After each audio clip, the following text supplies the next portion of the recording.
Morning. आज जो पंचतंत्र की कहानी सुनाने जा रही हूँ आपको, उस कहानी का नाम है एकता की जीत। किसी जंगल में गौरैया का जोड़ा रहता था। समय आने पर उन्होंने एक पेड़ की साख पर घोंसला बनाया और उसमें अंडे दिए। दूसरे दिन चिलचिलाती धूप से परेशान एक हाथी उस पेड़ के नीचे आ गया। अपनी ताकत के नशे में उसने उस वृक्ष की साख को तोड़ डाला जिस पर गौरैया के जोड़े ने घोंसला बनाया था। बस फिर क्या था, जैसे ही वह साख टूटकर नीचे गिरी, उसके साथ ही गौरैया के अंडे टूट गए। अपने अंडों को फूटा देखकर वे बेचारे दोनों रोने लगे। उन्हें रोता देखकर उनका मित्र कठफोड़वा पक्षी उनके पास आया और बोला, अरे मित्रों, रोने से क्या लाभ। कहा गया है कि पंडित और बुद्धिमान मरे हुए व्यक्तियों और बीते हुए समय के बारे में नहीं सोचते। बुद्धिमान और मूर्ख में यही अंतर है। हम तुम्हारी सब बातें मानते हैं, पर इस समय तो हमें इस पापी को मारने का रास्ता बताओ, जिससे हमारा सब कष्ट नष्ट हो जाए। मादा गौरैया ने कहा, मित्रों, आप ठीक कहते हैं। सच्चा मित्र वही है जो विपत्ति में काम आए। अच्छे दिनों में तो हर आदमी मित्र बन जाता है। खैर, तुम व्यर्थ चिंता मत करो। मेरी एक मक्खी मित्र है, मैं उसे अभी बुलाकर लाता हूँ। वह हमारे दुख के समय में जरूर काम आएगी। मैं अभी उसी के पास जा रहा हूँ। इतना कहते ही कठफोड़वा उस मक्खी के पास आया और जाते ही बोला, बहन, मेरी एक गौरैया मित्र है। उसका घोंसला एक हाथी ने नष्ट कर दिया है। उसके अंडे फोड़ दिए हैं। उसे मारने में मेरी सहायता करो। मक्खी बोली, भैया तुम चिंता मत करो। मित्र के सदा मित्र ही काम आता है। इस काम के लिए हमें एक और मित्र के पास जाना होगा। एक मेढक मेरा बड़ा पुराना मित्र है। वह अवश्य ही हमारे काम आएगा। उसकी बुद्धि भी बहुत तेज है। ये दोनों मिलकर उस मेढक के पास पहुंचे। उन्होंने उसे अपना सारा दुखड़ा सुनाया।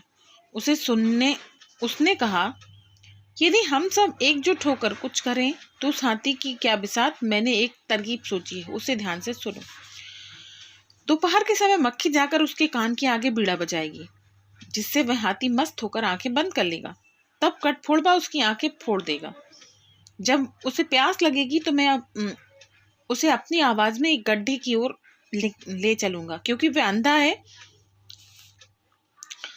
अंधा हो गया है। इसीलिए मेरी आवाज सुनकर ही पानी का स्थान समझेगा और अपनी प्यास बुझाने के लिए उस गड्ढे की ओर आएगा। वह अंधा हाथी उस गड्ढे में गिर जाएगा। बस उस गड्ढे से वह हाथी दोबारा बाहर नहीं निकल पाएगा। इस प्रकार से इन तीनों ने मिलकर तेज बुद्धि से उस हाथी को मार डाला। अब मैं भी अपनी बुद्धि से इस समुद्र को सुखाऊंगा। उसने अपने मित्रों बग, सारस, मोर आदि को बुलाकर कहा, भाइयों, इस समुद्र ने मेरे अंडे नाश करके मुझे दुखी किया है एवं अपमानित किया है। इसलिए आप सब मिलकर इसे सुखाने का उपाय सोचो। तीनों ने बहुत सोचने के पश्चात कहा, भाई, यह काम कर पाना हमारे बस का नहीं है।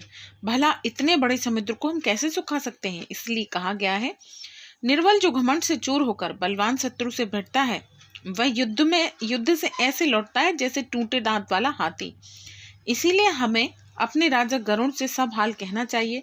संभव है वे अपनी जाति का अपमान सुनकर क्रोध होकर बदला लेने की सोचे। विद्वानों ने कहा है, मन मिले मित्र, गुणवान मिले नौकर, आज्ञाकारी स्त्री, बलवान स्वामी, इन सब से अपना दुख कहकर मनुष्य सुखी होता है। बस फिर क्या था, सभी पक्षी एकजुट होकर गरुड़ के पास गए और रोते रोते अपना हाल सुनाया और साथ ही यह भी कहा कि सागर एक दिन सब पक्षियों को नष्ट कर देगा। आप अपने प्रजा की रक्षा करें। इनके दुखों को सुनकर गरुड़ सोचने लगा। फिर उसने कहा, भगवान विष्णु के पास से आप जाकर यह कहो, वे अत्याचारी सागर को सजा देंगे, जिससे मेरे मित्र टिटिम्बी के अंडे हर लिए हैं। यदि वे उसे सजा नहीं देंगे तो मैं भी आज से उनकी सवारी का कार्य नहीं करूंगा। स्वयं भगवान ने भी अपने वाहन सेवक की बातें सुन ली। वह वहीं प्रकट हो गए। गरुड़ ने स्वयं भगवान को आते देखकर अपना सिर झुकाकर उन्हें नमन किया और बोले, हे प्रभु, आपके सेवक समुद्र ने मेरे मित्र के अंडे हर कर मेरा अपमान किया है। मैंने आपके दर्द से देर की, नहीं तो मैं उसे अभी सुखा देता।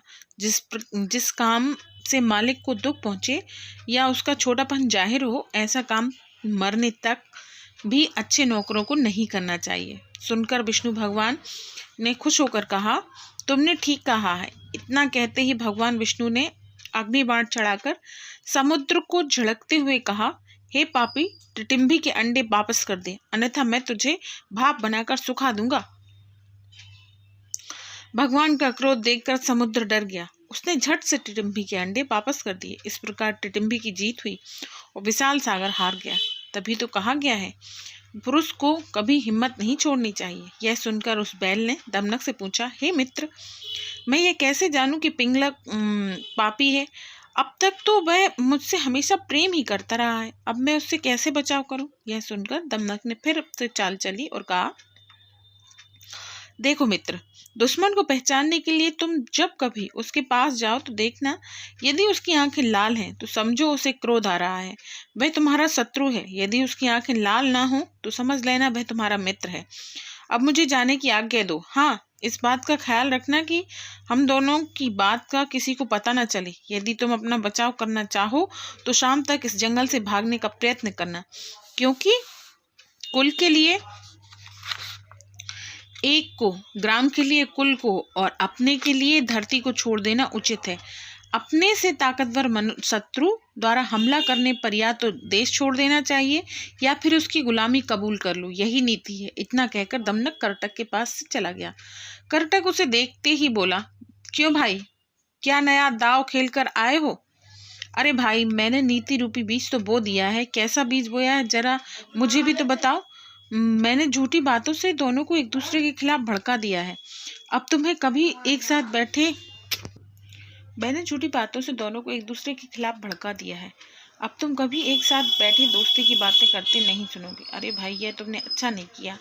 दोनों मित्रों की खुशियों को छीन कर उन्हें नफरत की आंख में झोंक दिया।